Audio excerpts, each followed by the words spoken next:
वन्द्यां श्रीगुरुरा श्रीयुता पदकारा श्रीगुरुना वैष्णवांश्च श्रीरूपसाग्रजाता सहगणो रघुनाथान्वितं सजीवं साद्वैतं सावधूतं परिजनसहितं श्रीकृष्ण चैतन्य देवं श्री राधा कृष्ण पादन सहगण ललिता श्री विशाखा सखींतांश्च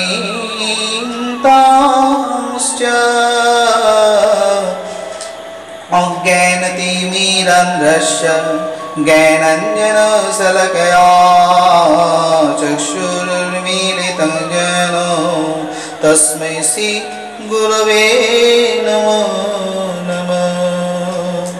आनंद लीलामय विग्रह हेमावदिव्य छवि सुंदराय कृष्ण प्रेम रस प्रदायिनी श्री चैतन्य चंद्राय नमो नमो।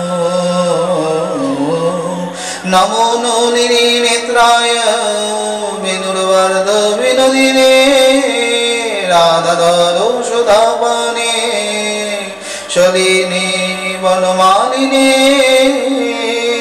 राधा रसिश्वरी रमं गोविन्दं मयिनीं परां विश्वभानुं सुतं देवी नमामि हरिप्रिया। वृन्दावै तुलसीदेवा वै प्रिया वै केशवश्च कृष्ण भक्ति पदे देवी सत्यवत्यै नमो नमः। वाञ्छाकल्पतरुभ्यश्च कृपा सिन्धुभ्येव च पतितानां पावनेभ्यो वैष्णवेभ्यो नमो नमः। हरे कृष्ण कृष्ण कृष्ण हरे हरे हरे राम राम राम हरे हरे। नमस्कार।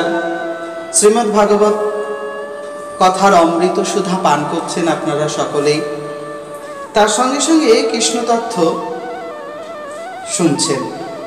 আশা করি প্রত্যেকটি কৃষ্ণ তথ্যে সরলভাবে বুঝতে অসুবিধা হচ্ছে না। যদি হয় অবশ্যই কমপ্লেন করবেন। আর এর সঙ্গে সঙ্গে আজ আমরা শুরু করব 23তম পর্ব শ্রীমৎ কৃষ্ণ তথ্য। এই শ্রীমৎ কৃষ্ণ তথ্যে এই সময় ভক্তের উপরে ভগবানের দয়াল লীলা, দয়ানিধি কিভাবে দয়া করেন তার একটা প্রমাণস্বরূপ এই লীলা আমি আপনাদের কাছে তুলে ধরব। দয়াবানের দয়া, সেই দয়াবানের দয়া আজ শুরু হতে চলল। পরস্পর আপনারা 22টি পর্ব পর্যন্ত শুনেছেন।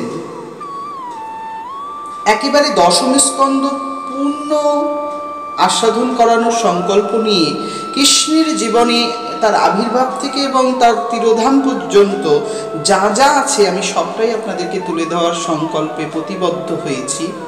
সেক্ষেত্রে আমি এইটি প্রতিশ্রুতি রাখবো এবং সেটাকে যতক্ষণ পূর্ণ না হচ্ছে ততক্ষণ আমি এটা পরিপ্রকাশ করার চেষ্টায় থাকব, যদি আপনারা পাশে থাকেন। অবভিয়াসলি আপনারা থাকবেন, আমার এটা বিশ্বাস। সেক্ষেত্রে সেই পথেই আমরা বেশ খানিকটা আগিয়ে এসেছি বলতে পারেন।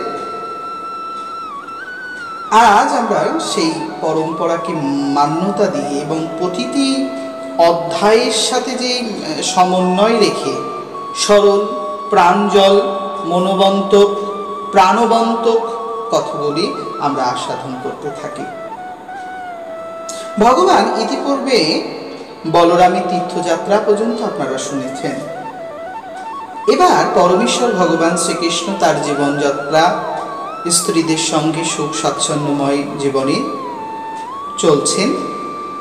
আর এদিকে তার এক দরিদ্র ব্রাহ্মণ ভক্ত তথা বন্ধু ছিল, যার নাম ছিল সুদামা। সুদামা সব থেকে উন্নত শ্রেণীর একজন ব্রাহ্মণ, যিনি হরিনাম করে যেটুকু ভিক্ষা পায় সেটুকুই তার জীবনের একান্ত বাঞ্ছনীয় দ্রব্য হিসাবে গ্রহণ করে। অধিক অভিলাষ, অধিক কোনো চাহিদাই তার নেই। স্বভাবত সুদামা ব্রাহ্মণ জীবনে অনেক অনেক কষ্ট সহ্য করেছে। শ্রীকৃষ্ণের বাল্য সখা সুদামা, যদিও এই সুদামা ব্রজবাসী সুদামা নয়। ইনি হলেন গুরুগৃহে একসাথে বাস করেছিলেন সান্দিপন মুনির আশ্রমে। সান্দিপন মুনির আশ্রমে বসে কাশীতে তিনি এই শিক্ষা গ্রহণ করেছিলেন, গোবিন্দের সঙ্গ লাভ, বলরামের সঙ্গ লাভ করেছিলেন। সেদিন থেকেই অন্তরে বড় কৃষ্ণ প্রেম জাগৃত হয়েছিল। সেই প্রেমকে বারংবার উদ্ভাসিত করার আশায়, প্রেমকে পরিপূর্ণতায় রূপান্তর করার আশায়, নিজেকে সম্পূর্ণ সেই প্রেমের অধীনস্থ করার চেষ্টায় তিনি জীবন কাটিয়েছেন। জীবনটা ছিল অত্যন্ত জটিল, কঠিন, দুঃখময়, বেদনাময়। স্বভাবত তিনি ব্রাহ্মণ, কিন্তু যজমানি করেন না। কেবলমাত্র প্রভুর নামটাই তার একমাত্র কর্ম। অধরে মুখে কেবল তার নাম।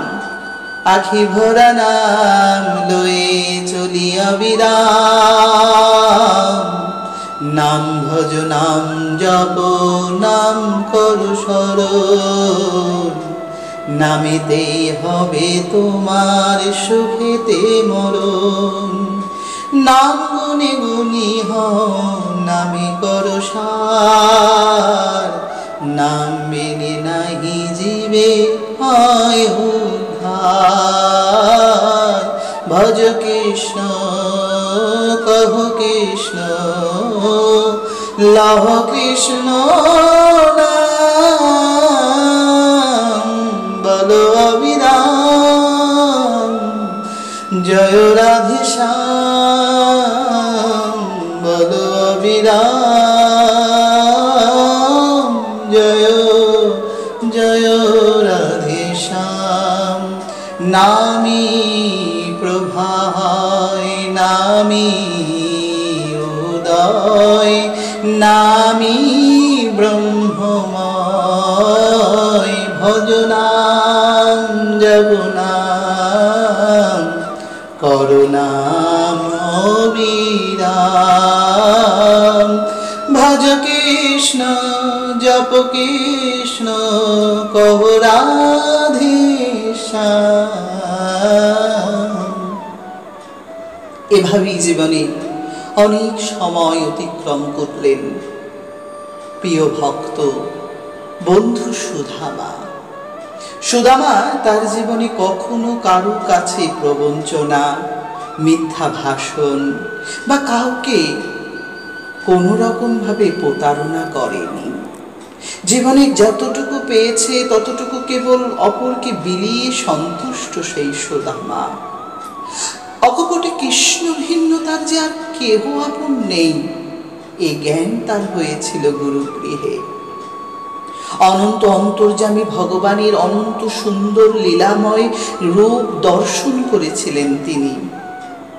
আখিতে দেখিলে যারে ভোলা নাহি যায়, সেই মম প্রাণ প্রভু রাখো রাঙা পাই।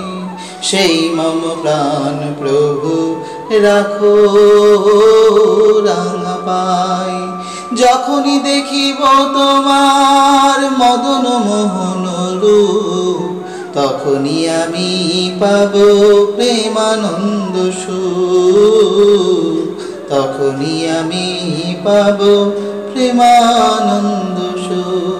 যে আখি দেখে তোমায় ভুলিতে না চাই, কৃপা করে রাখো তুমি তোমার রাঙা পাই গো শ্যাম, তোমার রাঙা পাই। অপূর্ব মন, নিষ্কলুষিত মন, শুদ্ধ চেতনা, সে আনন্দ ভক্তির বিকার নিজের ভিতরে নিয়ে অঝরে কৃষ্ণ প্রেমে উদিত সুদামা। জীবন নিয়ম অনুসারে, জীবন সাহিলী অনুসারে তাকে বিয়ে করতে হয়েছিল। বংশ ব্রাহ্মণত্ব রক্ষার্থে তিনি সংসার পেতেছিলেন। তিনি বিয়ে করেছিলেন রচনা নামক একজন অপূর্ব ভক্তিময়ী রমণীয় কর্ণীয় অবস্থা নারীকে।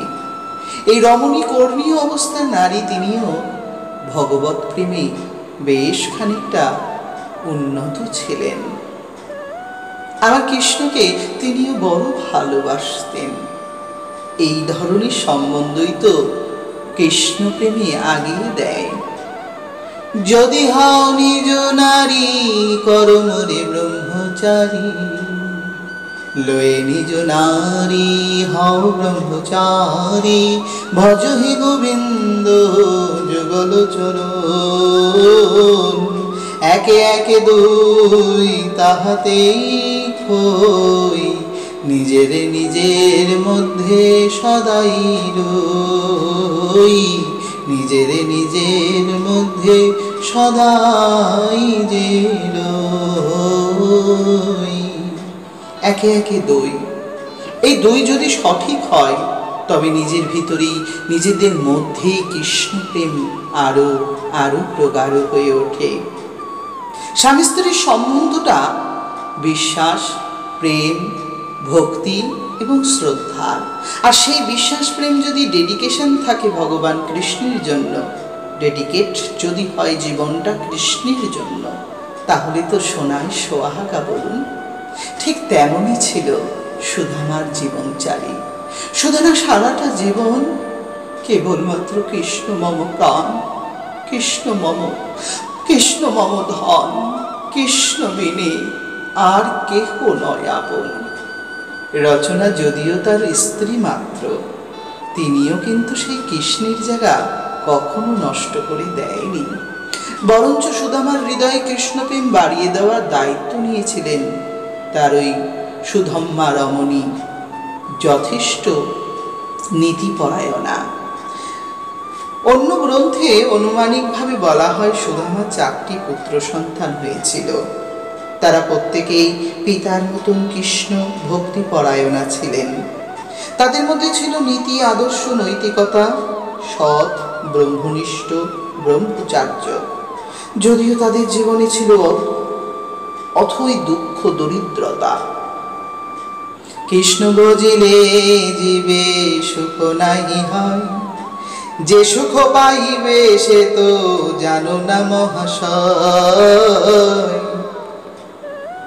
কৃষ্ণ ভজনে সাধারণত জাগতিক সুখ খুব কম, কিন্তু যে সুখ পাওয়া যায় তা অনেকেই জানে না। জানতেন সুদামা, তাই তিনি তার পুত্রদের, স্ত্রীকে বুঝিয়ে বুঝিয়ে প্রতিদিন ভিক্ষা করে যেটুকু পেতেন সেটুকুকেই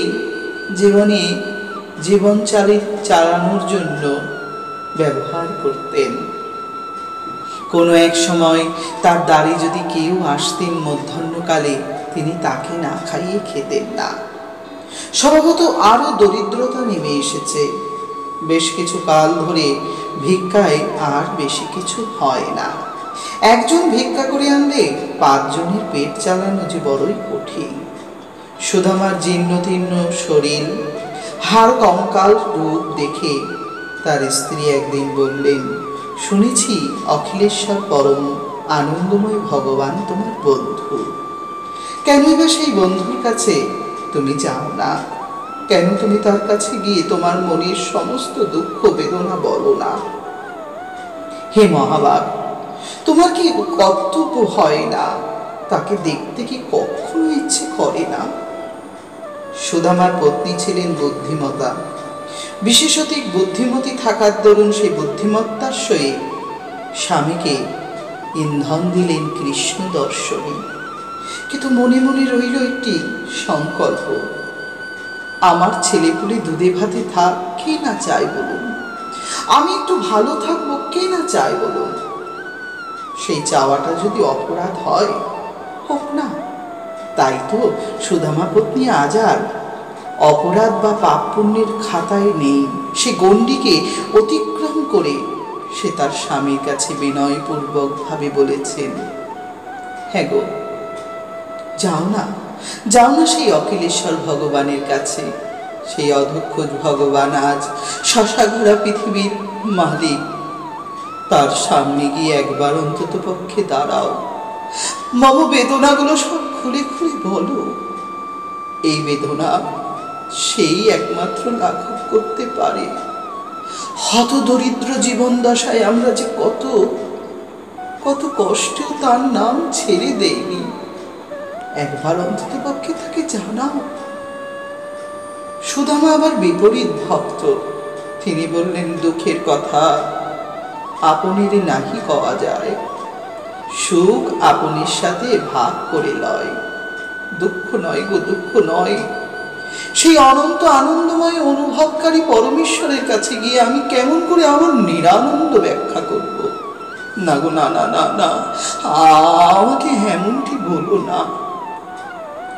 কালক্রমে দুঃখ যত দেবে, এই দেহ প্রেমময় ভগবানের ভক্তিতে ততই পাকা হবে। জানো গো, কৃষ্ণ যদি ভালোবাসে কাহারে, তবে দুঃখ বেদনা দেয় উপহারে। এই উপহারগুলোকে মেনে নাও। তার কাছে কখনো কিছু চেও না। যদি তার কাছে কখনো কিছু চাও, তাহলেই জানবে সে তোমাকে মায়ায় ভরিয়ে দেবে, কিন্তু তার রাতুল চরণে তোমায় ঠাঁই দেবে না। এই ভব পার হলেও যে আর একটা জায়গায় পৌঁছতে হবে, আর একটা উন্নত স্থান লাভ করতে হবে। সে সময় এ সংসার তোমার সঙ্গী নয়। সে সময় তোমার সঙ্গে কেউ থাকবে না। যদি থাকে, তোমার পূর্বজন্মের করা কর্মের প্রীতি, ভক্তি, ভালোবাসা। আর সেটাকে যদি তুমি বিক্রি করে দিয়ে যাও, বিনিময়ে যদি তুমি চেয়ে নিয়ে থুয়ে যাও, তাহলে তোমার লাভ কি হবে গো রচনা? রচনা বললেন, ও সব কথা ভালোই লাগে, কিন্তু ক্ষুধার যন্ত্রণা, সন্তানের কষ্ট যে আমি মা হয়ে সইতে পারি না। তবু তুমি যখন বলেছ চাইব না তার কাছে কিছু, দেখ শত দুঃখ দিক, সবটাই মাথা পেতে নেব। তবে জেনে রেখো, তোমার কৃষ্ণ আমি কখনো ছেড়ে দেব না। সে যে আমারও প্রাণ, সে যে আমারও হরি। তাই আপন জনের কাছে আপন বেদনা না বলে আমি কার কাছে বলবো? একাধারে দুইটি পক্ষই সঠিক। সুদামাও ঠিক, রচনাও ঠিক, কিন্তু সময় কাল এখন বিরোধী হয়েছে। সুদামা বললেন, না গো, কিছু চাইতে আমায় বলো না। বধূ বললেন, চাইতে হবে না। তোমার কি তাকে দেখতে ইচ্ছে করে না? সে এখন অনন্ত সংসারের মালিক। তাকে দেখে তুমি আনন্দ পেতে চাও না? তোমার সেই কত ছোটবেলায় তার সাথে দেখা হয়েছিল। এখন সেই সুযোগ, তুমি কি চাও না তার কাছে দর্শন করতে? তাকে দেখে তোমার মনের সমস্ত দুঃখ বেদনা দূর করতে চাও না? হ্যাঁ গো, তুমি চাও না তাকে দেখতে যেতে? তাকে যদি একবার দেখো, তোমার ভালোবাসা যে আরো উন্নত হবে। ঠিক বলেছ, দেখতে বড্ড ইচ্ছে করে, কিন্তু দেখবো কেমন করে? আমি যে তার জন্য কিচ্ছু করিনি। আমি আমার এই দেহ দিয়ে তাকে কখনো ভালোবাসিনি। তার নাম এখনো অধরে ভালো করে জপতে পারি না, বলতে পারি না। এখনো দরিদ্রতার দুঃখ আমাকে কৃষ্ণ প্রেমে বাধা দেয়। কখনো কখনো ভাবি নিরালায় একান্ত বসে কৃষ্ণ কৃষ্ণ বলবো, কিন্তু যখনই সময় হয় ভিক্ষায় বেরোতে হবে, সেই নিরালাটা ত্যাগ করে আবার লোকালয়ে গিয়ে দাঁড়ে দাঁড়ে গিয়ে বলি, ও তোমরা কৃষ্ণ বলো। আর যদি তোমাদের ভালো লাগে কৃষ্ণ, তবে আমায় কিছু ভিক্ষা দাও। এভাবেই আমার কৃষ্ণ ভজন হলো না। সুদামা যেন খানিকটা বিনয়ী হয়ে বললেন, দেখব, তাকে কেমন করে দেখব? এই ব্রহ্মাণ্ডের অধিপতি স্বয়ং ভগবান, তাকে দর্শন করা কি আমার পক্ষে আর সম্ভব হবে? কে জানে পূর্বে আমি কিছু ভালো কাজ করেছিলাম কিনা কল্যাণী।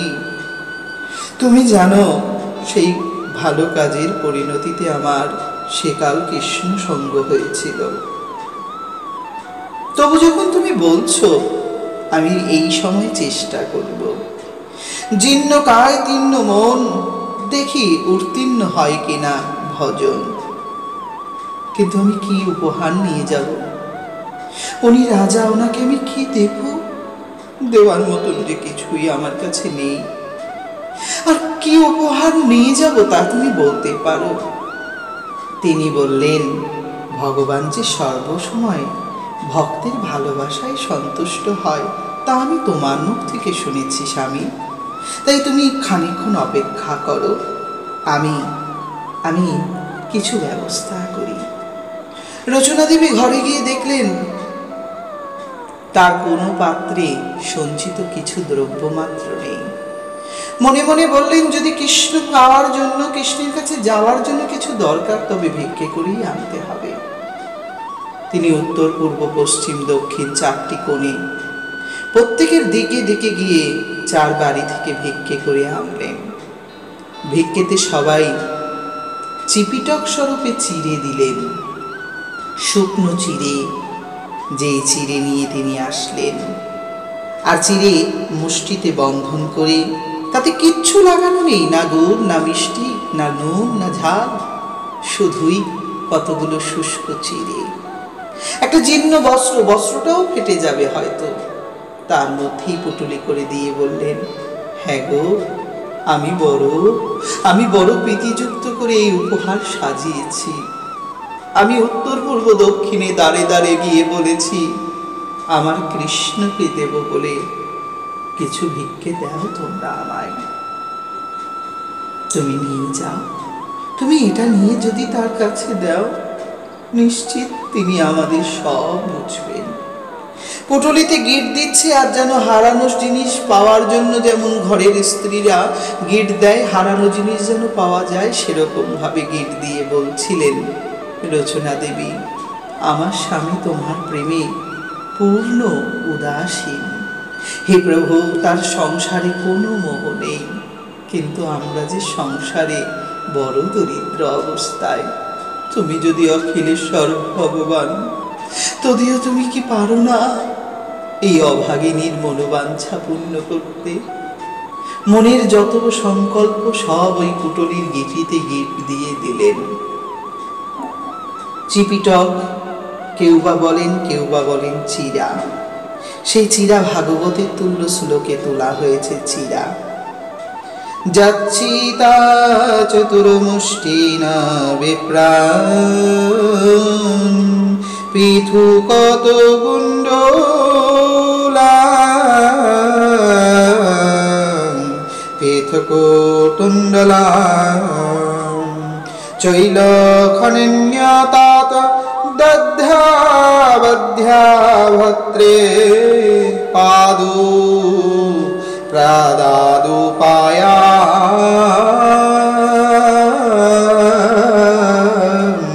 নমো। শতানাদয়ং বিপ্রগ্রহো প্রযোজুদারকালঙ্কিল, কৃষ্ণ সদর্শনং মহাং কথং সাদ্দিতি চিস্তয়ং। পরমেশ্বর ভগবানের উদ্দেশ্যে সুদামা বিপ্র চিরের পুটলি নিয়ে উপহার মনের মধ্যে সাজিয়ে আনন্দতুল ভগবানকে দর্শন করার ইচ্ছায় তিনি গমন করলেন। তিনি তার জীবনের অনেকগুলো দুঃখ কষ্ট ভুলতে শুরু করলেন। সবটা ভুলেই কৃষ্ণ প্রেমে বিবহুল হয়ে, বিস্মিত হয়ে, সমস্ত পূর্বের কথা বিস্মিত হয়ে তিনি চলেছেন আর বলেছেন,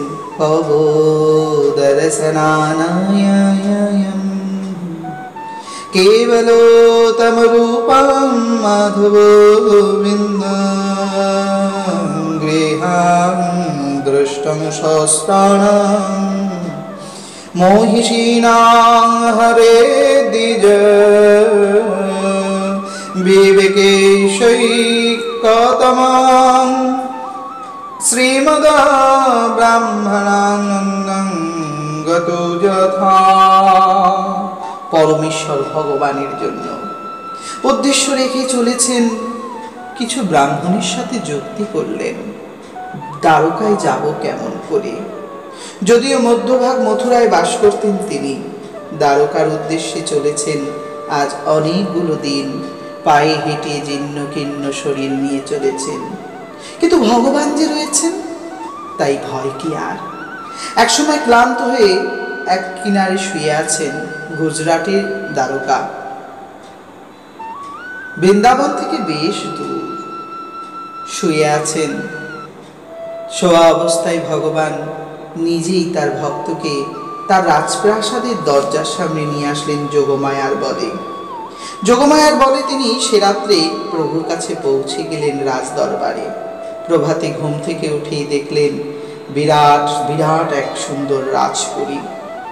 দ্বাররক্ষীদের জিজ্ঞাসা করলেন, ওগো, এইটা কি দ্বারকার রাজা আমাদের কৃষ্ণচন্দ্রের পুরী? দ্বারকা রাজার পুরী কি এটা? দ্বাররক্ষীরা বললেন, ও মা, কে গো? হ্যাঁ, এ কেমন তোমার রূপ? আর তুমি কৃষ্ণের নাম এভাবে মুখে নিচ্ছ কি করে? তিনি মহারাজ। বলো মহারাজ। বলি, না গো, আমার সখা। এটা কি তার পুরী? সত্যি করে বলো না। হ্যাঁ হ্যাঁ, এটাই দ্বারকাপুরী।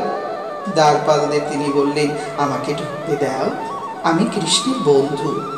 একজন বললেন, ও মা, এই জীর্ণ তীর্ণ শরীর নিয়ে নিজেকে বন্ধু বলছো? কৃষ্ণের বন্ধু হওয়ার যোগ্যতা তোমার মধ্যে কিছু আছে নাকি? পরিহাস করলেন। আর একজন সখা বললেন, অর্থাৎ ওই দারোয়ানের সখা, সে বললেন, হ্যাঁ রে বন্ধু, দরকার কি দেখা, জানা, প্রভুর কাছে গিয়ে বলে আয়, হয়তো তার বন্ধু হতে পারে।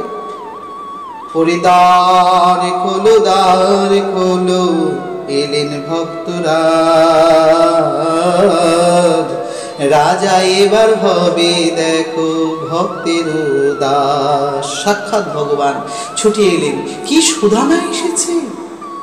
সুদামা সুদামা বলতে বলতে ভগবান শ্রীকৃষ্ণ নিজের স্ত্রীর সঙ্গ রাজপালঙ্ক ত্যাগ করে ছুটে এসে বললেন, সুদামা। জড়িয়ে ধরলেন, কোলে নিলেন জীর্ণ তীর্ণ সেই সূক্ষ্ম রুগ্ন ব্যক্তির দেহটিকে। কোলে করে নিয়ে আস্তে আস্তে তিনি তার রাজপ্রাসাদে চলছেন। 16,108 মহিষিনীরা অবাক হয়ে গেলেন, আহা, আমরা যা পাইনি তা পেলেন সুদামা কি করে? সুদামার জীবনে কত সৌভাগ্য, কি করে তিনি এই সৌভাগ্য লাভ করলেন? কত জীবনের সৌভাগ্যের ফলে তিনি কে, কেমন করে এই সৌভাগ্য পেলেন? পরমেশ্বর ভগবান সেটি দেখলেন। সে সময় সুদামা ভগবান শ্রীকৃষ্ণের প্রাসাদে, ভগবানের কোলে, ভগবানের রাজপালঙ্কে তাকে বসিয়ে দিলেন। দেখে সমস্ত বউগুলো, অর্থাৎ কৃষ্ণের যতগুলো স্ত্রী ছিলেন, তারা প্রত্যেকে অবাক চিত্তে তাকিয়ে দেখলেন। কত সৌভাগ্যের পরিণতি দেখো! এই ব্রাহ্মণ নিশ্চয়ই আগের জন্মে কোনো ভালো কাজ করেছে। আমাদের প্রভু কিভাবে তার চরণ ধোয়াচ্ছে। যদিও ভগবান শ্রীকৃষ্ণ ব্রাহ্মণের সম্মান মর্যাদা দেন, দরিদ্র হলেও সেই ব্রাহ্মণকে ভগবান প্রিয় ভালোবাসার সহিত আদর করছেন। জীর্ণ মলিন বস্ত্র, ময়লা বস্ত্র পরা অবস্থা দেখে ভগবান তাকে কখনো কটাক্ষ করেননি। ভগবানের ভক্তকে ভগবান সবসময় ভালোবাসেন। তাই ভগবান যখন ওভাবে সেবা করছেন দেখেই রুক্মিণী দেবী সাক্ষাৎ লক্ষ্মী, তিনি কিন্তু দেরি করলেন না। চামর নিয়ে এসে বাতাস করছেন সুদামা বিপ্রকে। সুদামা বিপ্রের চারিদিকে এক সুন্দর সুভাষিত অগ্রু, চন্দন, পুষ্প, মাল্য নিয়ে এসেছেন এক একজন। সকলের হাতে এক এক কলসি করে জল, প্রভু চরণ ধোয়াবেন বলে। সুদামার চরণ ধোয়ানোর জন্য জলরাশি এত নিয়ে এসেছে দেখে উদ্ধব বললেন, হ্যাঁ গো, এত জল ঢাললে তো উনি ডুবেই যাবেন। 16,108 কলস জল, সে কি সম্ভব? তোমরা একটা কাজ করো, আমার গোবিন্দ স্নান করা বা চরণ ধোয়া, তোমরা তাকে ছুঁয়ে থাকো, পরশে পরশে তোমাদের এই ফল লাভ হবে। ব্রাহ্মণ স্নান তথা চরণ ধোয়ানোর ব্যবস্থা হলো। কিছু অংশ জলে প্রভু স্নান করালেন সুদামাকে। পরবর্তী সময় সুদামার মলিন বস্ত্র ফেলে দিয়ে সুন্দর সুশোভ্য বস্ত্র দান করলেন। আসনে বসিয়ে আরতি, সেবা, ব্রাহ্মণের পূজা করলেন। বিশেষত প্রভু তার চরণটা বারবার মর্দন অর্থাৎ পা টিপে দিচ্ছেন। এমনভাবে প্রভু পা টিপছেন আর চোখ থেকে 2 ফোঁটা জল পড়ছে। প্রভু মনে করছেন সুদামা কত কষ্ট সহ্য করেছে, তিনি কত দুঃখ সহ্য করেও আমাকে কখনো ছাড়েননি। তাই আজ আমার প্রভু গুরুগৃহে সুদামার সেই সঙ্গের কথা মনে পড়ে গেল। তাই সুদামাকে তিনি বললেন, সুদামা সখা, তোমার মনে পড়ে সেদিনের কথাগুলো? যদিও সেবা, আয়োজন, ভোগ, পূজা পাঠ সব শেষ হলে ভগবান সুদামাকে নিয়ে সে রাত্রে গুরুগৃহের সমস্ত কথা আলোচনা করছেন। সুদামা তার কাছে কিছু নিজের কথা বলতেই পারল না। কালক্রমে অনন্তজয়ী পরমেশ্বর ভগবান সুদামার চরণে মাথা ঠেকিয়ে বসে বসে বলছে, সেদিনের সেই কথা আজও যে ভুলতে পারি না। গুরুমাতা আদেশ দিয়েছিল, তাই না সখা? মনে পড়ে সেদিনের কথা? বলেছিল, আমার বন থেকে কিছু কাষ্ঠ এনে দাও, রন্ধন কার্যে সাহায্য হবে। তাই আমরা সবাই মিলে গিয়েছিলাম, বিশেষ করে আমি, তুমি আর আমার দাদা বলরাম। বনের মধ্যে তীব্র ঝড় বৃষ্টি নামলো, প্রচণ্ড বেগে বাতাস বইল। সেই সময় আমরা আমাদের পথ হারিয়ে ফেললাম। আমাদের আর ফিরে যাওয়া হলো না সে রাত্রে গুরুগৃহে। ওই ভয়ঙ্কর বনের মধ্যেই আমরা ভয় পেতে থাকলাম। সে সময় তুমি আমাকে কত ভালো ভালো কথা বলেছ। বিশেষত যখন গাছের ডাল বা জল পড়ছে, তখন তুমি তোমার দেহ দিয়ে আমাকে ছাতার স্বরূপ শান্তি দান করেছ, যাতে আমার গায়ে জল না লাগে, আমার গায়ে যেন কোনো ডাল না পড়ে, এমন বন্ধুতুল্য ব্যবহার ছিল তোমার। সেদিনের পর আমরা যথেষ্ট সময় হয়েছে তোমার সাথে দেখা হয়নি, কিন্তু আজ কত সৌভাগ্য সখা, তোমাকে দেখতে পেয়েছি। যাই হোক, প্রচণ্ড ঝড় যখন থেমে গেল, গুরুদেব নিজে এলেন।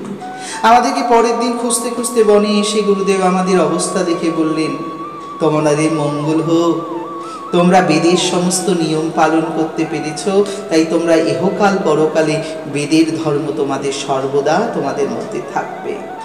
যদিও এই নীতি রীতি সবই আমরা পালন করেছি, গুরুকে দক্ষিণা দিয়ে আমরা চলে এসেছি, তুমিও চলে গিয়েছিলে। আমি জানি আমাদের কিছুদিন পর তোমার শিক্ষা শেষ হয়েছে, তুমি গিয়ে নিশ্চয়ই একটা বিয়ে করেছো কি না?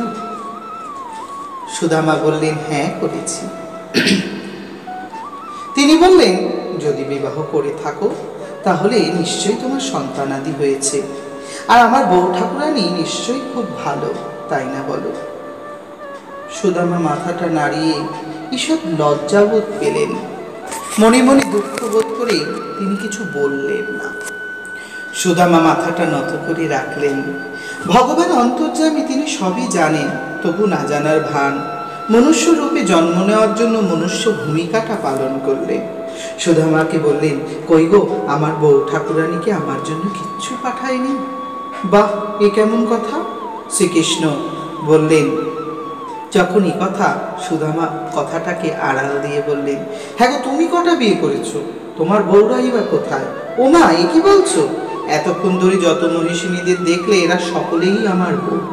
ও সর্বনাশ, এতগুলো বিয়ে করেছো তুমি রক্ষা করো কেমন করে গো? ভগবানকে অন্যদিকে নিয়ে গেলেন। স্বভাবত সুদামা নিজের দুঃখ প্রভুর কাছে ব্যক্ত করতে চাননি। আমরা কিন্তু কখনো কখনো মনে করি আমাদের দুঃখ বেদনা সব ভগবানকে বলি, কিন্তু ভগবানকে বলার প্রয়োজন পড়ে কি? তিনি কি কিছুই জানেন না? তিনি কি কিছুই দেখতে পান না? যিনি সমগ্র ঐশ্বর্য বীর্য শ্রীয়ের অধিপতি, যিনি সমস্ত অনিমা লঘমা ইত্যাদি শক্তির অধিপতি, তিনি কি করে অজানা থাকতে পারে আমার দুঃখ? তিনি জেনে শুনেই তো আমায় দুঃখ দিচ্ছেন। অতএব তার কাছে বলা মূর্খতা ছাড়া আর কিছুই নয়। মাথা নত না করে উন্নতভাবে তিনি ভগবানের সুখ সম্বন্ধে জানবার চেষ্টা করলেন। নিজের দুঃখকে আড়াল করে একাধারে কৃষ্ণ মহিমা শুনতে শুনতে সে রাত্রি নিদ্রা বিলুপ্ত হলো। সে রাতে তারা দুজন দুজনের সেবা করতে করতে ভোর উষাকালে হঠাৎ একটু তন্দ্রা এলো। আর তন্দ্রায় ভগবান সুধামার চরণে মাথা ঠেকিয়ে নিদ্রায়, আর সুধামা ভগবানের সেবা কর্মোদ্যোগ নিতে নিতে কখন জানি না একটু নিদ্রায় গিয়েছে। কিছুক্ষণের মধ্যেই উষার ময়ূরের কেকাধ্বনি উঠল। সমস্ত রমণীরা সুখে ছুটে এলেন প্রভু দর্শনে।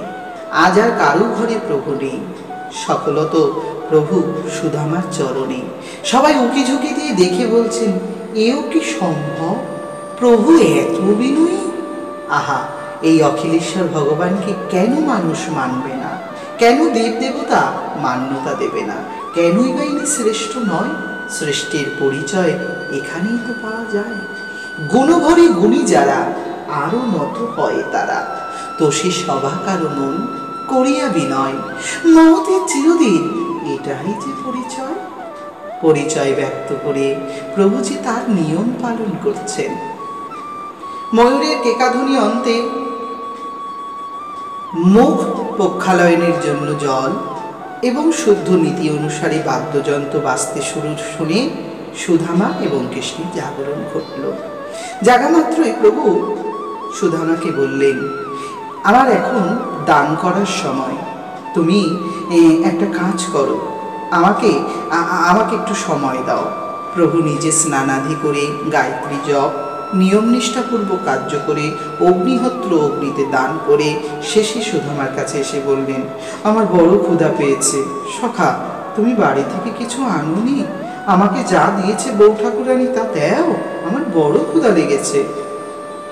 সুধামা বললেন, ওরে ওসব কথা বলো না সখা, এ আর কি, তোমার কাছে এত কিছু? ভগবান বললেন, যত যাই হোক সেই দেওয়া আর এসব তুলনা করা যায় না। ওই নিষ্কাম দ্রব্যটি আমার প্রিয়, আমাকে দাও সখা, শীঘ্রই দাও। ভগবান এভাবে চাইতে থাকলেন। ভগবানের চাওয়ায় সুধামা লজ্জিত হলেন। এ কি দেব তাকে? এই জিনিস কি তাকে দেওয়া যায়? শুকনো চিড়ে দেব? আমি এসেছি পর থেকে দেখছি কত রাজকীয় ভোগ, রাজভোগ, 56 ব্যঞ্জন, 64 রকম রন্ধন, উড়ে সর্বনাশ। তাকে কিনা আমি দেব ওই শুকনো চিড়া? না না, পটলিটাকে ওমরের মধ্যে লুকিয়ে রেখে বললেন, ও যা দিয়েছে আমি মনে হয় হারিয়ে ফেলেছি। হাত লুকোচ্ছ সখা? আমার কাছ থেকে লুকিয়ে তোমার লাভ হবে কিছু, দাও। বলেই প্রভু কেড়ে নিলেন। কারণ স্বভাবত ভগবান কোনো বড় লোকের ধন সম্পদে সম্মানিত নন। তিনি সেগুলো আশাও করেন না। অভালোবাসায়, অপ্রেমী, অশ্রদ্ধায় তিনি লাড্ডু শেয়ার করা 56 ব্যঞ্জন নেয় না। যিনি কোনো কিছু দিয়ে ভগবানের কাছে বিনিময় করেন তার দ্রব্য তিনি কখনো গ্রহণ করে না।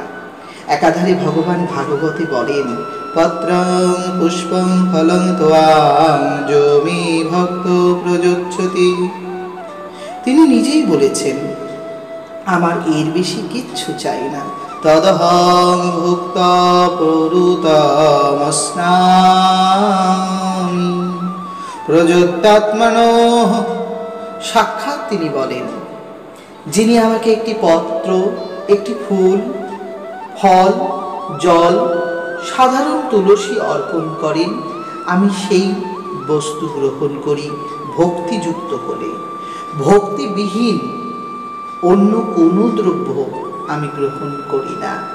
এই চিড়িগুলোর মধ্যে রয়েছে পূর্ণ ভক্তি, দাও দাও আমায় বলে প্রভু লক্ষ্মীপতি নিজেই সেগুলোকে কেড়ে নিয়ে ভোজন শুরু করলেন। চিড়েগুলোর মধ্যে যেন কত কিছু আছে।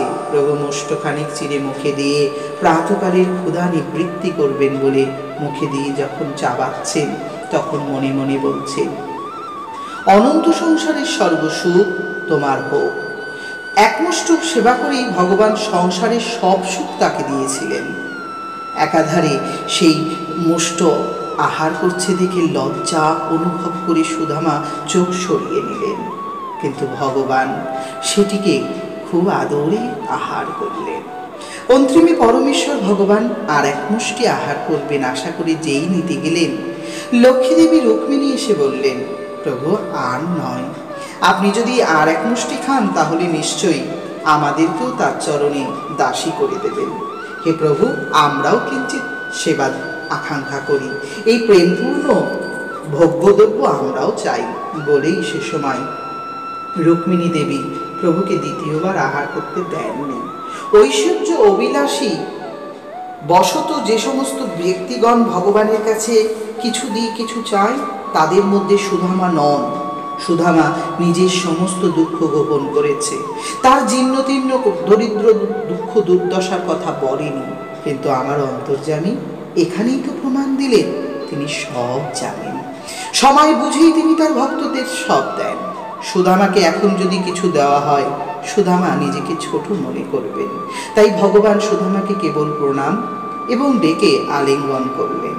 সুদামাও মনে মনে ভাবলেন, কৃষ্ণের প্রাসাদে যদি আর 1-2 দিন থাকি তাহলে আমার দরিদ্র অবস্থা সহ্য করতে কষ্ট হবে, অতএব আমার বিদায় নেওয়াই উচিত। তিনি আর বলে উঠতে পারলেন না তার দরিদ্রতার কথা। হে সখা, তুমি আমার জন্য এটি এনেছো বলে যেভাবে ভগবান সমস্ত দ্রব্য গ্রহণ করেছিল এবং ভগবান সন্তুষ্ট হয়েছিল, তা শুনেই তিনি খুব খুশি হয়েছেন। ভগবান গোষ্ঠী ভোজন করেছেন। বিশ্বআত্মা পরমেশ্বর ভগবান এইভাবে তার লীলা করেছেন। তার লীলায় যথেষ্ট সন্তুষ্ট সুদামাও হয়েছেন। প্রকৃতপক্ষে সমৃদ্ধি কেবলমাত্র আপনার সন্তুষ্টির উপর নির্ভর করে। সেই ভগবান সেই সন্তুষ্ট হয়েছেন। কথায় বলে, যদি ভগবান সন্তুষ্ট হয় তাকে কেউ আর কখনো হারাতে পারে না, তার কোনো সর্বনাশও করতে পারে না। একাধারে যার উপরে প্রভু সন্তুষ্ট, তার মতন ভাগ্যবান আর কে আছে? চিন্ময় জগতের পরমেশ্বর ভগবান চিন্ময় প্রেমে আপ্লুত করে তুলেছিলেন সুদামা তথা সুদামা বিপ্রকে। সুদামা আনন্দ বিভোর হয়ে পরের দিন আত্মসন্তুষ্ট বিশ্বপালক শ্রীকৃষ্ণের দ্বারা পূজিত হয়ে সুদামা নিজের গৃহের উদ্দেশ্যে যাত্রা করলেন। যদিও পরমে কিছু অলঙ্কার ব্রাহ্মণীর যথেষ্ট সম্মান সহিত বস্তু ছিল, তবে টাকা পয়সা কিছুই তিনি দেননি তাকে। এক প্রকার তিনি ধন সম্পদ দেননি তাকে। যদিও সুদামা এগুলোকে খুব একটা প্রাধান্য দিলেন না। সুদামা ভাবলেন, ব্রাহ্মণের প্রতি ভগবানের কি ভালোবাসা!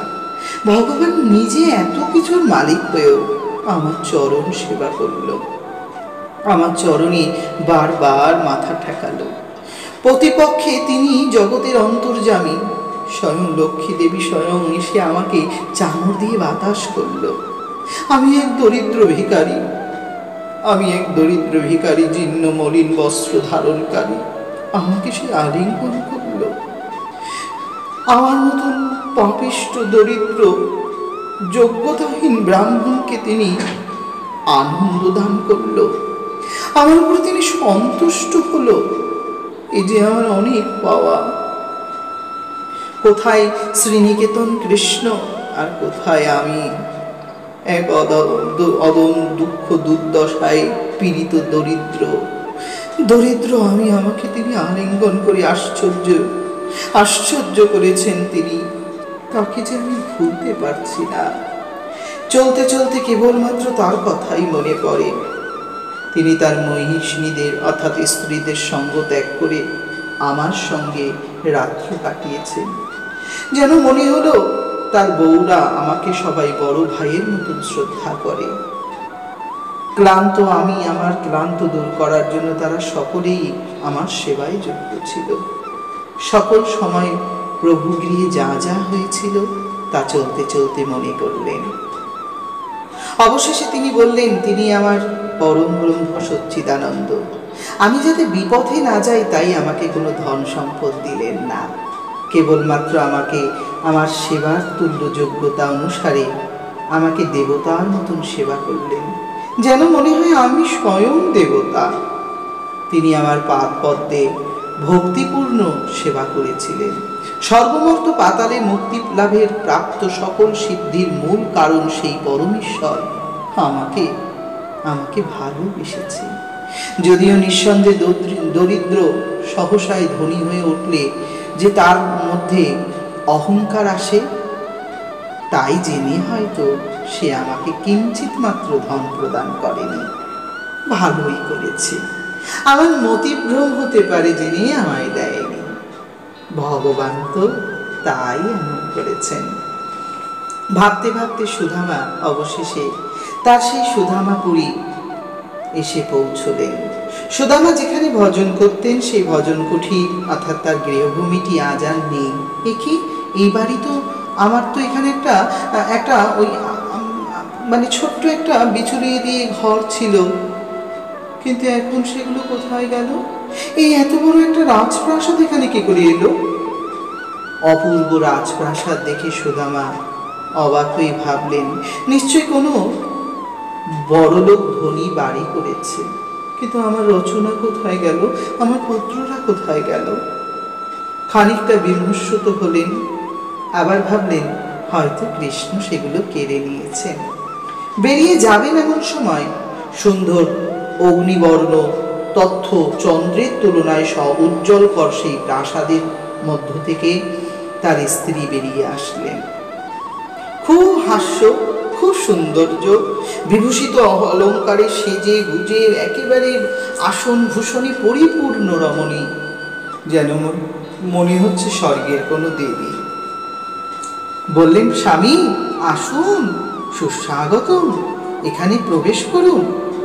তিনি বললেন, ওকে রচনা, তুমি এভাবে সেজেছ, কোথায় পেলে এত ধন সম্পদ? রচনা দেবী বললেন, তুমি যাকে আমাদের দুঃখের কথা জানিয়েছ সেই তো দিয়েছে। তিনি বললেন, এসব কি করে সম্ভব হলো? আমি আসার সময় আমায় সে কিচ্ছু দেয়নি, কিন্তু এগুলো কেমন করে দিল? মুহূর্তের মধ্যে রাজপ্রাসাদের ভিতরে ঢুকে সুদামা দেখলেন অনাদি আদি হরি সেখানে রয়েছেন দাঁড়িয়ে। তিনি বললেন, আমার ভক্তকে আমি সর্বদা দুঃখ দেই এটাই সত্য নয়, আমি সুখ দেই। তুমি এগুলোকে ভোগ করো, কিন্তু এর মধ্যে মোহ করো না। সুদামা প্রভুকে বললেন, তুমি আমাকে এগুলো পরীক্ষা করার জন্য দিয়েছ, তা আমি নিঃসন্দেহে বুঝতে পেরেছি। তথাপিও আমি এবং আমার স্ত্রী, আমার পুত্ররা কখনো এগুলোকে আমার বলে মনে করবে না। প্রকৃতপক্ষে এগুলো বস্তুর সঙ্গে চলার জন্য, বস্তু আমার সঙ্গে যাবে না। সঙ্গ চলার জন্য অর্থাৎ কোনো কিছুকে চালনা করার জন্য কোনো কিছুর অবলম্বন প্রয়োজন পড়ে, কিন্তু সেই অবলম্বন অন্তিম পর্যন্ত থাকে না। শুধু আমার শ্রদ্ধার সহিত অনন্ত ভগবানের সেই সম্পদ গ্রহণ করলেন, কিন্তু কখনোই তাতে মোহিত নন। তিনি সদাই পূর্বে যেমন ছিলেন তেমনই ছিলেন। প্রতিদিন ভিক্ষা করে যেটুকু পেতেন সেটুকুতেই তার জীবন চালাতেন। কখনোই সেই মণিরত্নযুক্ত প্রাসাদে তিনি তার সুখ ভোগ করার প্রয়াস করতেন না। অদক্ষ ভগবান শ্রীকৃষ্ণের কৃপায় সুদামার জীবনে নেমে এলো প্রেমার্থ ভক্তির পূর্ণ সুখ। সেই সুখ সম্পূর্ণ হলো সুদামার। এভাবে দুর্ভাগা ভক্তদেরকেও ভগবান সুসৌধ মহাবিভূতি শক্তিশালী ভগবান তাদের সুখ সমৃদ্ধ দান করেন। যদুবংশের অধিপতি পরমেশ্বর ভগবান শ্রীকৃষ্ণের যার প্রতি দৃষ্টিপাত করেন তার শেষ পর্যন্ত কোনো দুঃখ হতে পারে না। তার দৃষ্টিপাত পাওয়া পর্যন্ত তো অপেক্ষা আর কষ্ট দুঃখ সইতেই হবে। শুভাকাঙ্ক্ষী ভগবান শ্রীকৃষ্ণের তার করুণা পরিপালিত হলো। পরমেশ্বর ভগবান শ্রীকৃষ্ণ ব্রাহ্মণ বৈষ্ণব ভক্তের উপরে সদাই দয়াবৎসল। সেই ভগবানকে কেউ যদি অশ্রদ্ধা করে, বিশেষত সেই ভগবানের সাধু ব্রাহ্মণগণকে কেউ যদি অশ্রদ্ধা করে, তাকে কেউ যদি প্রতারণা করে, তাকে কেউ যদি ঠকায়, নিশ্চিত জানবেন তাহার জীবনে সুখ কখনো সম্ভব নয়। সে তো অনন্ত কোটিকাল দুর্দশার জনিত দুঃখ ভোগ করবে। পরমেশ্বর ভগবান শ্রীকৃষ্ণের এই লীলা আপনাদের হৃদয়কে আনন্দ প্রদর্শন করাবে। আমি জানি আপনারা সুদৃঢ়ভাবে এই দুঃখময় জীবনযাপন করছেন, কিন্তু জানবেন এই দুঃখে একদিন অবসান ঘটবে। একদিন সেই প্রেমমণি আমাদের তার চরণে ঠাঁই দেবে। নিশ্চিত আমাদের দেওয়া ভক্তিপূর্ণ তুলসী পাত্র, ভক্তিপূর্ণ এক গ্লাস জল, ভক্তিপূর্ণ একটা বাটায় একটা মাত্র ফল, সেটা তিনি গ্রহণ করবেন। এ পত্র তো মনের সেই আসন মাত্র, এ ফুল তো সেই হৃদয় পদ্ম ফুল মাত্র, এ ফল কেবলমাত্র তাকে পাওয়ার আকাঙ্ক্ষা। আর এ জল নয়নের বিগলিত জল, এগুলোই তো ভগবানের সেবায় লাগে না। সেই সেবায় আজ পূর্ণ হয়েছেন সুদামা বিপ্র। এই আখ্যান যারা শ্রবণ করেন, ভাগবত বলছে তারা নাকি খুব তাড়াতাড়ি ভগবত প্রেমে, কৃষ্ণ প্রেমে বৃদ্ধি লাভ করতে পারে এবং তারা কর্মবন্ধন থেকে অনায়াসে মুক্ত হয়। যাই হোক, প্রভু যেন তাই করেন, এই আশা রেখে প্রভুকে প্রণাম দিতেই হয়। আজ সুদিন এলো, ভগবান শ্রীকৃষ্ণ দ্বারকায় প্রেমী মধ্য রইলেন। জীবনে সমস্ত সুখ সমৃদ্ধ তার কাছেই থাকে, তার চরণ তলেই থাকে। তার মতন কৃপালু যে আর কেহ নেই।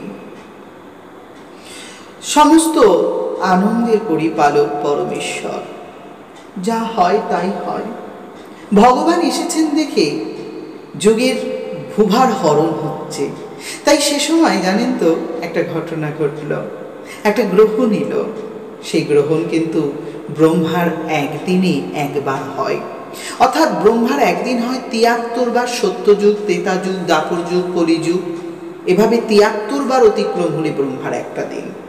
আর ঠিক সেই একটা দিনে একবার সূর্যগ্রহণ হয়। আর এই সূর্যগ্রহণ খুব প্রভাবশীল, অনন্ত পাপ যুক্ত গ্রহণ, তার মুক্তি কেবলমাত্র পুণ্য স্নানে। তাই এই সূর্যগ্রহণের সময় শাস্ত্র বিধি নিয়ম করেছিল সামন্ত পঞ্চক নামক পবিত্র স্থানে স্নান। এই সামন্ত পঞ্চক স্থানটি খুব উন্নত, যদিও এই স্থান কুরুক্ষেত্রের পার্শ্ববর্তী এলাকায় বিরাজভূত। এই সামন্ত স্নানে সকলের মঙ্গল হয়। বিশেষত গ্রহণের সময় পাপ দূরীভূত করার একটা মুহূর্ত থাকে। তাই এই সামন্ত পঞ্চক এক বিশাল হ্রদে স্নান করার বিধি আছে। পৃথিবীকে এই সামন্ত পঞ্চক হ্রদটি কেমন জানেন তো? কেন এই হ্রদটি আসলো, কোথা থেকে আসলো, এটাও জানার দরকার। এই হ্রদটি আসলে পরশুরাম ভগবানের কৃপায় এসেছেন। পরশুরাম ভগবান সাক্ষাৎ এই হ্রদ আবির্ভাব করেছিলেন। পরশুরাম ভগবানের কথা তো জানেনি, তিনি ২০ বার পৃথিবীকে রাজা শূন্য করেছিলেন এবং অনন্ত অনেক রাজাদেরকে মেরে তাদের মৃত্যু দিতে হয়েছে, সৈন্যদের মারতে হয়েছে। সে সমস্ত মৃত্যু দেওয়ার পরে তারা যে মরে যেই দেহের রক্ত যেখান থেকে প্রভাবিত হয়েছিল সেই এলাকাটার নামই ছিল সামন্ত পঞ্চক। আর এই সামন্ত পঞ্চকের ওই হ্রদের সামনে তার এক সময় বিবেকে অনুভূতি হলো, যদিও তিনি ভগবান, তার কোনো প্রায়শ্চিত্তের প্রয়োজন পড়ে না, কিন্তু মানব শিক্ষার্থে তিনি সেখানে বসে একটি যজ্ঞ করেন এবং তিনি সেখানে একটি নিয়মে যজ্ঞের দেবতা ঋষি মুনিদের আহ্বান করার মাত্রই সেটি একটি পূর্ণ স্থান হয়ে যায়। আর সেই জায়গাটি প্রায়শ্চিত্ত ভূমি বলে পরিচিত হয়। প্রায়শ্চিত্ত ভূমি সামন্ত পঞ্চক স্থানটিকে মান্যতা দেওয়া হলো। আজকে সেখানেই ভগবানের আত্মীয় স্বজন বর্গ, প্রতিবেশী এবং বাইরের সমস্ত রাজারা, তাদের বংশধরেরা সকলে কিন্তু সেখানে স্নান করতে আসবে। যথারীতি পরমেশ্বর ভগবান শ্রীকৃষ্ণ সেইখানে যাওয়ার মনস্তব করেন, স্ত্রীদের সঙ্গে করে নিয়ে, মানে ছেলে পুলে নাতিপুতি সবাই যাবে, ভগবান সেখানে যাবে। সেখানে আসার জন্য কিন্তু বিধিবত অনুসারে বৃন্দাবনের নন্দ মহারাজাও রেডি। নন্দ মহারাজা, মথুরার রাজা, এরা সকলেই কিন্তু আসবেন, এমনকি ধৃতরাষ্ট্র তার পুত্ররাও আসবে। পরমেশ্বর ভগবান শ্রীকৃষ্ণ আশা গ্রহণ করে তিনি তার পরিচ্ছদদের সবাইকে নিয়ে তার রাজকীয় ভাব নিয়ে তিনি গেলেন। সামন্ত পঞ্চকে স্নান করবেন বলে প্রভু চলেছিল সে সময় ভগবান শ্রীকৃষ্ণের ঋষিগণ, বিশেষ করে তার বিষ্ণু বংশের যারা যারা ছিল তারা সকলেই, যেমন গদ, প্রদ্যুম্ন, শাম্ভ, অক্রূর, বসুদেব, আহ এবং রাজাদের আরও অন্য সবাই। কেবলমাত্র যায়নি কয়েকজন, তারা হলো কৃতবর্মা, সুচন্দ্র, সুদ ও সারণের আরেকজন ভক্ত সারণের থেকে আরেক পুত্র অনিরুদ্ধ। এরা কেবলমাত্র রাজ্যে ছিল, যেহেতু রাজ্যটাও ফাঁকা থাকলে তো আবার অসুরেরা দখল করতে পারে। আর এদিকে পরমেশ্বর ভগবান হাতি, ঘোড়া, পালকি বিভিন্ন কিছু নিয়ে অপূর্ব সুন্দর শোভাযাত্রা করতে করতে সেই সামন্ত ভূমিতে প্রবেশ করলেন। সামন্ত ভূমিতে যাওয়া মাত্র সামন্ত পঞ্চকে প্রথমে ভগবান নিজে স্নান করলেন এবং সপরিপার্শ্বদের স্নান করালেন। স্নানের পরে বিধি আছে, পাপ খণ্ডনের পরে কিছু পুণ্য সঞ্চয় করতে হয়, সেটি কিরকম? কিছু দান। তৎপর পরমেশ্বর ভগবান ব্রাহ্মণদেরকে সকলে সপরিবারে বস্ত্র, ফুলমালা, স্বর্ণকণ্ঠহার দ্বারা শোভিত কতগুলো গাভী দান করলেন। তারপরে আবার বিধি স্নান করো, যথারীতি আবার সেই সামন্ত পঞ্চকে হ্রদে স্নান হলো। শাস্ত্রীয় বিধি অনুসারে বৈদিক মন্ত্র উচ্চারণ করে পরশুরাম ভগবানকে স্মরণ করে তার পুজো করার পরে ব্রাহ্মণগণকে আবার দান করতে হবে। এবার দান হলো আহার, অর্থাৎ ভোগ নিবেদন করতে হবে। সুস্বাদু অন্ন রন্ধন করে সস্ত্রীক সেই দান করলেন সকলে। দানের পর প্রার্থনা করলেন এবং অবশেষে সকল পরিপার্শ্বদরা শ্রীকৃষ্ণের কাছে অনুমতি দিলেন, প্রভু মহারাজ, আমরা দান সম্পূর্ণ করেছি, এখন আমাদের কি করণীয়? ভগবান শ্রীকৃষ্ণ বললেন, ভোগ্যদ্রব্য অর্থাৎ সকলের অনুমেয় প্রসাদ নিয়ে এসো, আমি গ্রহণ করব এবং তোমরাও গ্রহণ করো। তারপরে তোমরা একটি গাছের তলে শান্তিতে খানিকক্ষণ বিশ্রাম নিয়ে নাও, সস্তায় নাও। অর্থাৎ সেভাবে বিধান হলো। পরমেশ্বর ভগবানের নিয়ম অনুযায়ী তারা তাই করলেন। পরম আনন্দময় পরমেশ্বর ভগবান সে কার্যকলাপ সম্পন্ন করলেন। এরপরে ভগবানের মনে পড়ল যে এখানে অনেক আত্মীয় স্বজন বন্ধুরা এসেছে, সবার সাথে একটু সাক্ষাৎ করা উচিত হবে, কারণ কতদিন তাদের দেখি না। এসেছিলেন যে সমস্ত দেশ থেকে লোকগুলো, তারা মৎস্য দেশ, উশিনর দেশ, কৌশল্য দেশ, বিদর্ভ দেশ, কুরু, সৃঞ্জয় এবং কারণভোজ, কেকয়, মদ্র, কুন্তি, অনর্থ এবং কেরলা রাজ, আর সঙ্গে বৃন্দাবনপতি সাক্ষাৎ নন্দ মহারাজা। সকলেই যেহেতু এসেছেন, তার খুব ইচ্ছা হয়েছে সেগুলো দর্শন করবেন বলে, তাদের সাথে সাক্ষাৎ করবেন বলে ভগবান নিজেই স্বইচ্ছায় চললেন। পরমেশ্বর ভগবান শ্রীকৃষ্ণের এই ইচ্ছা পূর্ণ হলো। সবাই সবার সাথে দেখা করতে গেলেন। বড়রা ছোটকে নমস্কার করলো, ছোটরা বড়কে নমস্কার করলো, সবাই জড়িয়ে ধরলেন, কেউ বা অশ্রুপূর্ণ নয়ন জলে কাঁদতে থাকলেন, কারণ কৃষ্ণ দর্শন যে বহুজন্মের স্বীকৃতি ছাড়া আর সম্ভব নয়। বিশেষত রমণীরা রমণীদের সাথে হাসি যুক্ত হয়ে তারা হাস্যভাবে কথোপকথন করছে, প্রেমপূর্বকভাবে জিজ্ঞাসা করছেন, তোমরা পথে আসা যাওয়ায় কষ্ট হলো কিনা। স্বভাবত সেখানে বিশেষ অবস্থা উৎপন্ন হয়েছে। কুন্তির সাথে সর্বপ্রথম তার বড় ভাই বসুদেবের দেখা হয়েছে। দৈবকী বসুদেবের 18 জন পত্নী, তারা সবাই সেখানে এসেছেন। তারা যথেষ্ট সুসম্মানভাবে কুন্তির সাথে মিশছেন। কুন্তি, দ্রৌপদী, সুভদ্রা আদি সবার সাথে একটা বিরাট বড় মিলনের ক্ষেত্র হলো। এ সময় একটু কুন্তি দুঃখ প্রকাশ করে বলেছিলেন তার দাদাকে, যদিও দাদা তার দুঃখ বা দুর্দশা কখনোই আসেননি, জাননি, তাই কুন্তি বড় দুঃখিত হয়ে বলেছেন যে দাদা, আমার এখন দুঃসময় নাকি শুনেছি আপনজনেরা পাশে থাকে না। দরিদ্র, দুঃখ, দুর্দশা যখন নেমে আসে তখন পাশে কাউকে পাওয়া যায় না। একাধারে পরিষ্কার বোঝা যায় সুসময়ে অনেক বান্ধব পাওয়া যায়, দুঃসময় বান্ধব নয়। যে দুঃসময়ের বান্ধব হয় সেই তো প্রকৃত বান্ধব। জানি পুত্রও নাকি দুঃসময়ে মাকে শ্রদ্ধা করে না, স্বামীও নাকি করেন না, যাই হোক আপনারাও করেননি। একটু দাদার উপরে অনুরাগ ব্যক্ত করেছিলেন পৃথা তথা আমাদের কুন্তি। কুন্তি এমনভাবে বলাতে বসুদেব বলে উঠেছিলেন, না না বোন, এমন কিছু ভেবো না। দৈবক্রমে আমাদের জীবনে এই দুর্দশা নেমে এসেছে বটে, কিন্তু এ দৈবের নিয়ম ছাড়া আর কিছুই নয়। আদতে কারণটা হচ্ছে কি জানো? আমরা সাধারণ মানুষ মাত্র, ভাগ্য ক্রিয়ার সামগ্রী। ভাগ্য আমাদের যেই রকম ভাবে খেলাবে আমাদের তেমন ভাবেই চলতে হবে। প্রকৃতপক্ষে আমরা নিজের ইচ্ছাই করি বা তার ইচ্ছাই করি, অন্যের বিরুদ্ধেই করি আর ইচ্ছাই করি, সবটাই হচ্ছে ওই ভগবানের নিয়ন্ত্রণাধীন। না হলে বোন, আমাদের জীবনে এই দুঃখ নেমে আসে ভাবতে পারো। কংসের দ্বারা পীড়িত হয়ে কত ভয়ে ভয়ে জীবন কাটিয়েছি। অবশেষে জরাসন্ধের ভয়ে পলায়ন করে সমুদ্রে একটা রাজপ্রাসাদ করে বাস করছি, কখনো বাইরে বেরোই না। তোমার দুঃখের খবর পেয়ে আমি আমার পুত্রদেরকে পাঠিয়েছি, খবর নিয়েছি, কিন্তু যেতে পারিনি। যাই হোক, তুমি কিছু মনে করো না। অবশেষে ভাই বোনের অনুরাগ সমাপ্ত হলো। বসুদেব, উগ্রসেন, যদুবংশের অন্য অন্য সকলেই সকলকে দর্শন করলেন, ভালোবাসা জ্ঞাপন করলেন।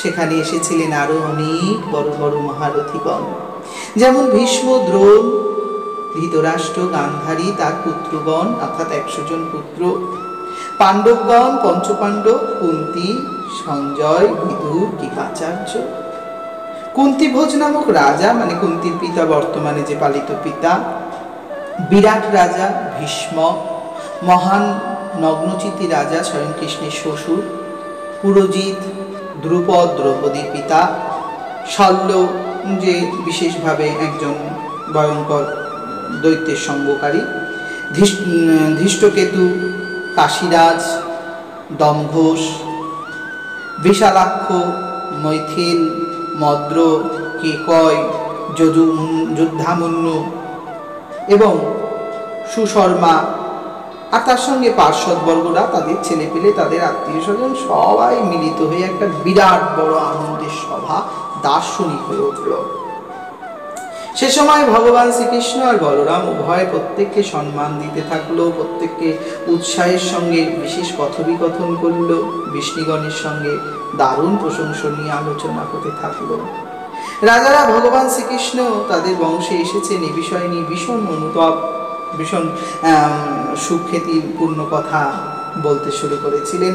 বিশেষ করে আমাদের উগ্রসেনের পরিবারকে বলছিলেন, উগ্রসেনকে বলছিলেন যে, হে মহারাজ, আপনি বড্ড ভাগ্যবান যে আপনি সেই বেদময়, বেদের কীর্তি যশ যার মধ্যে সম্পূর্ণ, যার চরণধৌত জল গঙ্গার স্বরূপ, যে জল পরামাত্র সমস্ত জীবের পাপ দূরিত করে দেয়, পবিত্র করে স্থান, তাকে আপনারা লাভ করেছেন।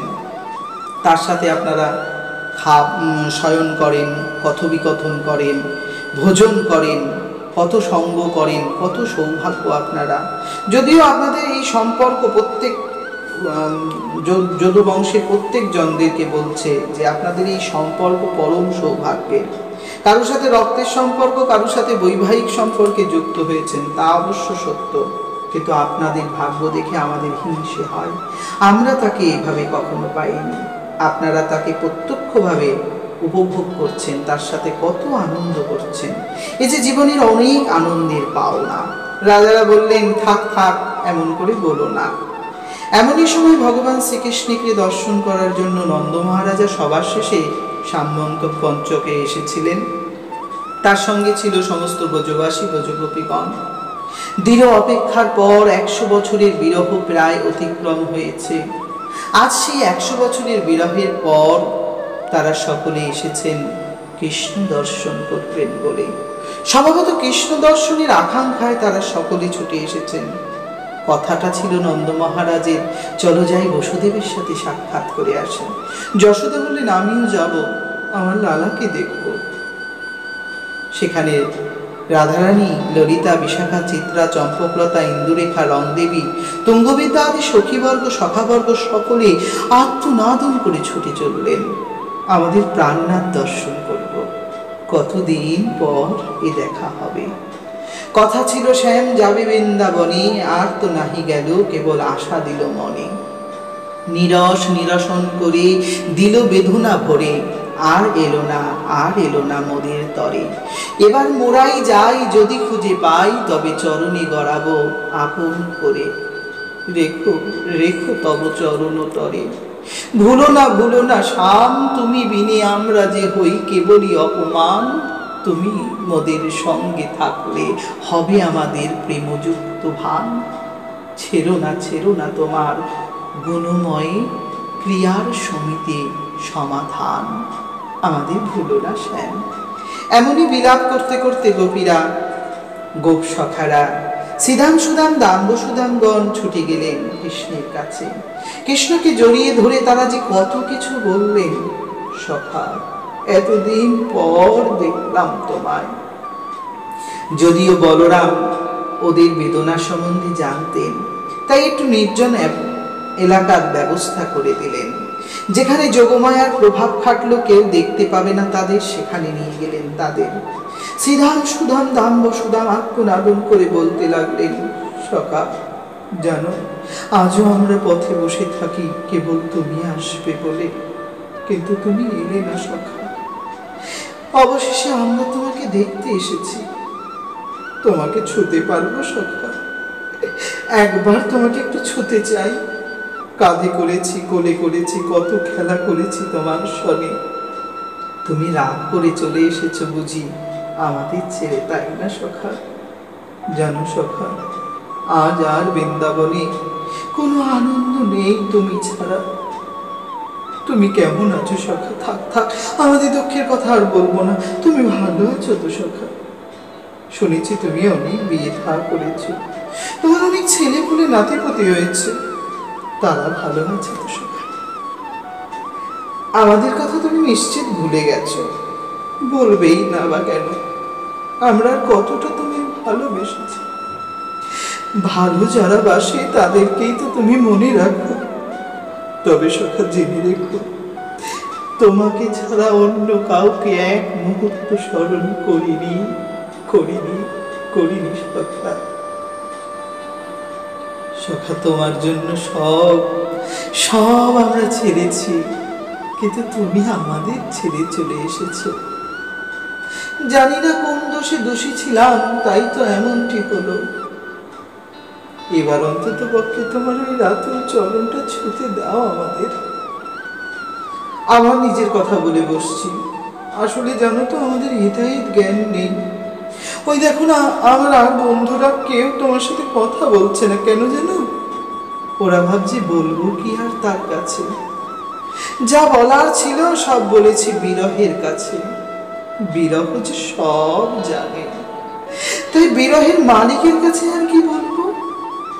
থাক থাক করে আমাদের দুঃখ যন্ত্রণা যত, তবে আমরা অভাবী নই, আমরা স্বভাবী। আমাদের স্বভাবটাই কেবল তোমাকে পাবো বলে। তোমাকে না পেলে আমাদের এই সাহা, আমাদের এই পাওয়া, আমাদের এই ধরা, আমাদের এই করা সব বিফল হবে সখা। সখা, পারো না আমাদেরকে তুমি তোমার তরে রাখতে।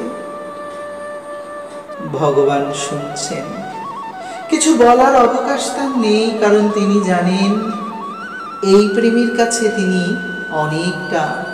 অনেকটা নত, কারণ এই প্রেম নিষ্কাম। ভগবান কেবল আঁখিতে ঝরো ঝরো ঝর্ণার ন্যায় বৃষ্টির স্বরূপ জল পড়ছে তার। সখা, কাঁদছো কেন? তোমার তো কাঁদার কথা নয়। সখারা যখন বিলাপ শেষ করল, সখীরা ছুটে এসে বললেন, হ্যাঁ, তোমার আপনজনদের পেয়ে আমাদের ভুলেছ। যদিও প্রধান নায়িকা শ্রীমতী রাধারানী, ললিতা, বিশাখা, চিত্রা, চম্পকলতা মুখে কিছু বললেন না। অনুরাগে পেষ্টা, মনের কষ্টে তিতাব যন্ত্রণা, যতব বিরহ নল সাজিয়ে কুৎসিত থেকে কুৎসিত রূপে রূপান্তরিত হলো। তাদের সুন্দর রূপগুলোকে নষ্ট করে দিল মুহূর্তের মধ্যে। দেখি শ্যাম আর কাছে আসে কিনা। রূপগুলো বিকৃত নষ্ট হওয়ার ফলে কৃষ্ণ যেন তাদের কাছে না আসে, সেই রূপ তারা করলেন। কৃষ্ণ বললেন, ওতে আর কিছু আসে যায় না। তোমরা বিরহ নলে হয়েছ পাকা, তাই তোমাদেরকে আমার মনে আছে আঁকা। দরকার নেই তোমাদের রূপ ঢাকার, ও রূপ আর কি কাজে লাগবে। আমার কাছে যা দরকার তা তো পেয়েছি আমি, কিন্তু তোমরা মন্দ মনে করো না আমায়। বিধি এবং কালের অধীন জগৎ, জগতের অধীন মানব, অধীনস্থ আমাকেও স্বীকার করতে হবে। আমি সর্বকর্মা হয়েও আমাকেও কর্ম করতে হয়। তাই পৃথিবীর নিয়ম অনুসারে ভালোবাসাকে পরীক্ষা না করলে সে ভালোবাসা উন্নত হয় না।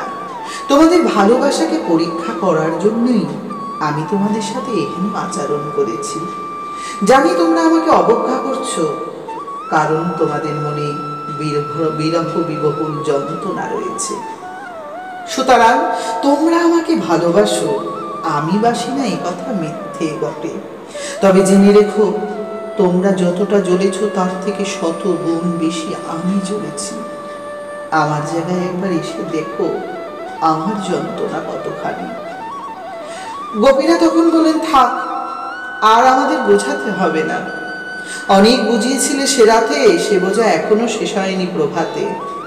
নতুন করে আর বুঝিয়ে আমাদের সান্ত্বনা দিতে হবে না। তুমি ভালো আছো, এতেই আমরা খুশি। তুমি ভালো থাকবে, এটার চেয়ে আর কিছু যে আমরা চাই না। তবে দেখো, তোমার মনের প্রতিবেশী করে, তোমার মনের প্রতিবেশী হতে পারলেই আমরা খুশি। আমাদের দরকার নেই তোমার প্রতিবেশী হওয়া, তোমার মনের প্রতিবেশী হলেই আমাদের জীবন সার্থক হবে। খানি কটাক্ষপাত, খানি বিদ্বেষপূর্ণ কথা আর শোনার দরকার নেই। কেবলমাত্র জেনে রেখো, তোমাকে জ্ঞানের দ্বারা আমাদের চাওয়ার দরকার নেই। আমরা আমাদের ওই বিরহ অনুরাগ কম্পাতে তোমাকে রোজ মাপি, রোজ বাড়াই, রোজ ধরাই। তাই শুনে রেখো, আমাদের এই বিচ্ছিত কুৎসিত বিরহজিত দেহে কেবল আকাঙ্ক্ষা একটাই, তোমাকেই পাবো। আমাদের মধ্যে তুমি আছো, ছিলে এবং থাকবে। তাই তোমার আর আমাকে আমাদের সত্যতা বলার দরকার নেই। পরমেশ্বর ভগবান শুনলেন।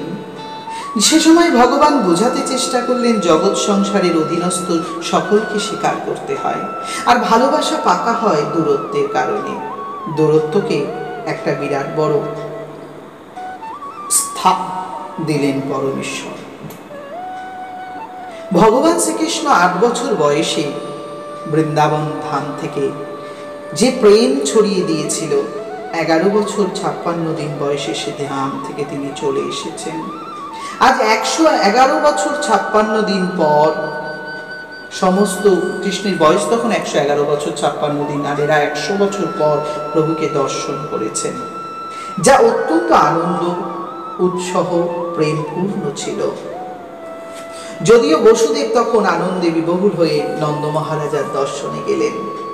নন্দ মহারাজকে জড়িয়ে ধরে আনন্দে বিবহুল হয়ে দুঃখের দিনগুলোর কথা মনে করলেন।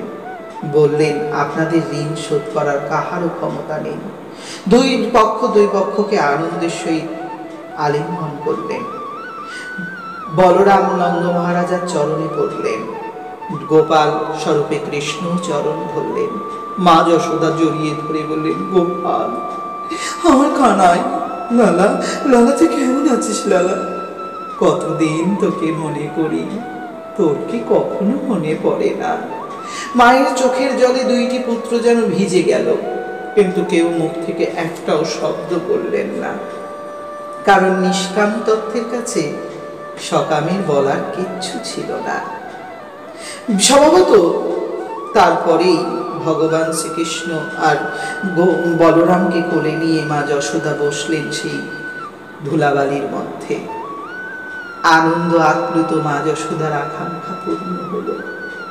কানে কানে কৃষ্ণকে বলল, আর বিরহতে পুরাস নে বাপ আমার, এবার বিদায় দে আমায়, আর যে আমি তোর বিরহ সইতে পারবো না বাবা। এত কাল পর্যন্ত তোকে পাবো আশা করে কাটিয়েছি, স্বভাবত চোখে আর আমি এখন স্পষ্ট দেখি না, আর সহ্য হয় না আমার কিছু। চোখে কেবল জলই পড়ে, মুজবার মতন কোনো শুকনো বস্ত্র পাইনি বাপ আমার। ঠাই দিস তোর ওই রাতুল চরণ, কিচ্ছু চাই না আর মোর নিজ কারণে। বলরাম বললেন, কেঁদো না মা, আমরা যে কালের অধীন, নিয়মে বাধা পড়েছি, তাই তো এমনটি করেছি। দোষ ধরো না মা গো। হ্যাঁ হ্যাঁ, শুনেছি তুমি বিয়ে করেছো কানাই, তোমার ছেলে পুলে হয়েছে। এখন তো বোঝো, সন্তান কাছ থেকে দূরে চলে গেলে কত কষ্ট হয়। কৃষ্ণ সে সময় চুপ হয়েছিলেন। বলরাম কিছুই বললেন না। নন্দ মহারাজা যশোদা যথেষ্ট আদর করলেন। শেষে একটু দূরে দাঁড়িয়ে থাকা দৈবকী ছুটে এলেন, রহিম ছুটে এলেন। বললেন, হে বজেশ্বরী, হে যশোদা মা, ভালো আছেন? আপনাদের মতন নিষ্কাম মায়ের দর্শন সৌভাগ্যের কারণ। নত হয়ে যেন প্রণাম করতে যায়। যশোদা বললেন, না গো না, তোমরা আমার থেকেও বড় পুণ্যবান। আমার লালাকে তোমরা নিজের কাছে সর্বক্ষণ দেখো। আমরা যে পথে হারিয়েছি তাকে, আমাদের প্রতিশোধের পথ কোনো জায়গায় নেই। দৈবকী বললেন, তোমার ঋণ শোধ করা যায় না যশোদা মা। তুমি যা করেছো, দেবতার সমস্ত সম্পদ দিলেও শোধ হবে না। আমার ছেলেদের ছোটবেলায় নির্ভয়ভাবে পালন করেছো, তাদের শিক্ষা বুদ্ধি জ্ঞান দিয়েছো, যা দিয়ে তারা আমাদের এই দ্বারকা তথা রাজ্য বিশ্বকে পালন করে। তাই তোমরা অনন্ত। নন্দ মহারাজা যশোদা দুই সম্মান বোধ করলেন, কিন্তু সেগুলো গায়ে মাখালেন না। মুহূর্তে মুহূর্তে তারা কৃষ্ণ দর্শনের দিকেই বারবার চেষ্টা করলেন, কিন্তু দুঃখের বিষয়, চোখে জল এসে সেই দর্শনে ব্যর্থতা আছে। চোখে জল আসে, চোখ ঝাপসা হয়ে যায়। তাই বারবার চোখের জলকে বলতে থাকেন তারা, আর বইও না, কটা দিন একটু দেখতে দাও স্বামীকে। কদিন পরে তো আবার হয়তো দূরত্ব হবে, দেখতে পাবো না। তোরা পরে বসখানে চোখের জল। জলগুলো যেন বলতে থাকেন, বারে বা, যখন তোমার কেউ ছিল না, ছিলাম শুধু আমি। এখন তোমার কৃষ্ণ হলো, ভুলে গেলে, ভুলে গেলে আমাদেরকে। বাহ! জলগুলো যেন অবাধ যুদ্ধ শুরু করলো। চোখের সাথে জলের যুদ্ধ চলতে থাকলো, তারাও বইছে, এদিকে দর্শনের শক্তিও মনে রয়েছে।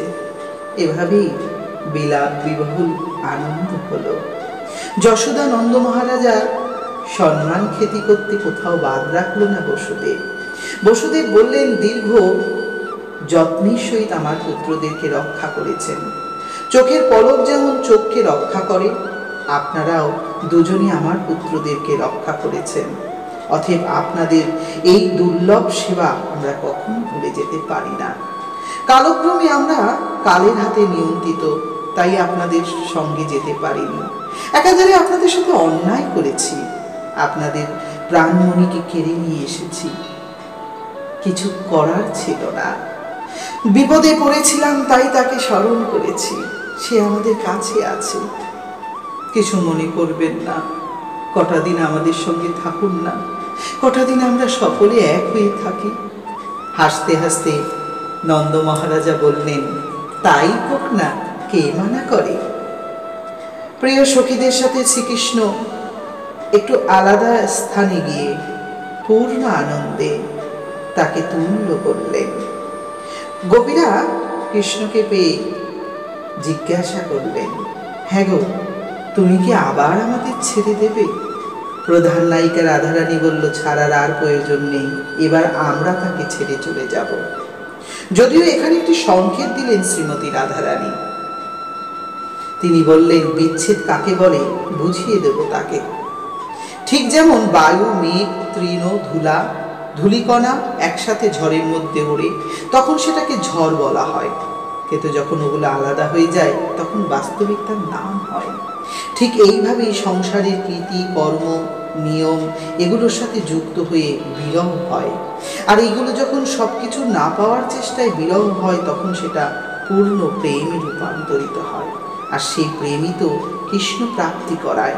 কৃষ্ণ আদতে পাওয়ার আর দরকার কি? আমরা প্রেমের অধিকারী, আমরা প্রেমকে নিয়ে ভালো থাকব। ভগবান শ্রীকৃষ্ণের স্বভাবত ভালোবাসা, প্রীতি, শ্রদ্ধা উৎস কথা ভগবান বলেছিলেন। গোপীরা বলেছিলেন, থাক থাক, আর কিছু চাই না, যদি কিছু দেবে তবে আমাদের এই সংসার কূপে পতিত হওয়ার অভিশাপ আর দিও না। অবশেষে আমাদেরকে উদ্ধার করো হে কমলনাভ, তোমার চরণে ঠাঁই দাও। তোমার চরণ যেন স্মরণ করতে করতে অন্তিম দিনটা আমরা কাটাতে পারি। তোমাকে যেন গৃহে সেবারত অবস্থায় মনে দর্শন করতে পারি, হৃদয়ে যেন তোমার ধ্যান করতে পারি, হাত পা মুখ যেন সদা তোমার নামে সুখ পায়। এর বইকে আর কিচ্ছু নাই চাই। শোনো হে শ্যাম, এটাই আমাদের তোমার কাছে মিনতি। বলি রাখবে যদি রাখো মোরে, রাখবে যদি রাখো মোরে, তোমার বিরহ ডোরে বাঁধিয়া তুমি যতন করিয়া। আমি বিরহে পুরিব, মনেতে ধরিব, শয়নে স্বপনে আপন করিব। যুগল চরণ শরণেতে মন উদাসীনী হবে আনন্দ সাধন। যা করিব আমি সবেতেই তুমি, বিনা কিছু নাহি চাই এই মোর মন কহে অবিরাম। রাখিবে যদি রাখো বিরহে তুমি মোদের ভগবান। শত যাতনা দিও জ্বালায়ে পুরায়ে নিও, শত যাতনা দিও জ্বালায়ে পুরায়ে নিও। চরণ ছাড়া যেন কবু না করিও, চরণ ছাড়া যেন কবু না করিও।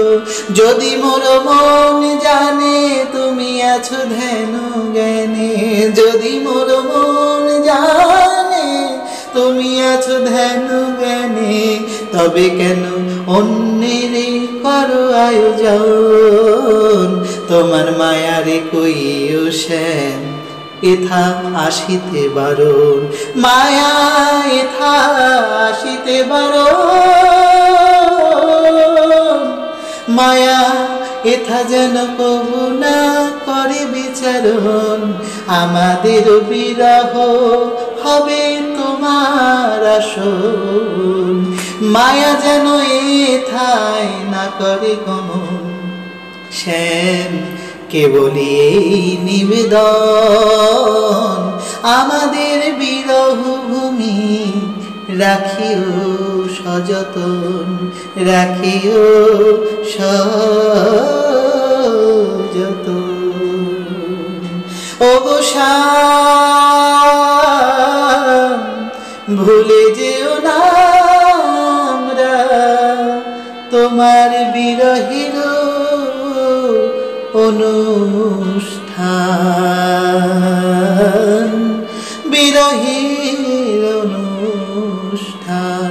তোমাকে প্রণাম গো ঘনশ্যাম, বিরহ যেন কবু কমে না মোদের মনে প্রাণ।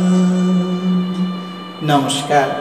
কৃষ্ণতত্ত্ব পর্বতে এসে আপনাদের কাছে ভক্তের ভালোবাসা, দয়াবৎসল ভগবানের দয়াবান লীলা সম্পূর্ণ করলাম। আশা করি বলা কওয়ায় কোথাও যদি কোনো সমস্যা হয় মার্জনা রাখবেন। এই বিষয়ে আলোচনা শুনবেন, অপরকে শোনাবেন, এটিই আমার কেবল অনুরোধ। ভালো কথা শোনা এবং শোনানো দায়িত্ব সমাজের। সমাজ ভালো হয় ভালো কথা শোনার মাধ্যমে। যাই হোক, আজ বিশ্রাম নিলাম। চরণে রাখবেন वंशाकल्पतरुश्च कृपा सिन्धुरेव च पतितानां पावनेभ्यो वैष्णवेभ्यो नमो नमो। या যত বৈষ্ণবাচ সবাকারে নমস্কার। এতে অপরাধ যেন না হয় আমার, হইয়াছেন হবেন যত গৌর ভক্ত বৃন্দ। একবার রাধা কৃষ্ণ প্রেমানন্দে বল রাধে গোবিন্দ। নিতাই গৌর হরি बोल, जय जय श्री राधे श्याम, हर हर महादेव। राधा रानी की जय, श्याम सुंदर की जय। राधा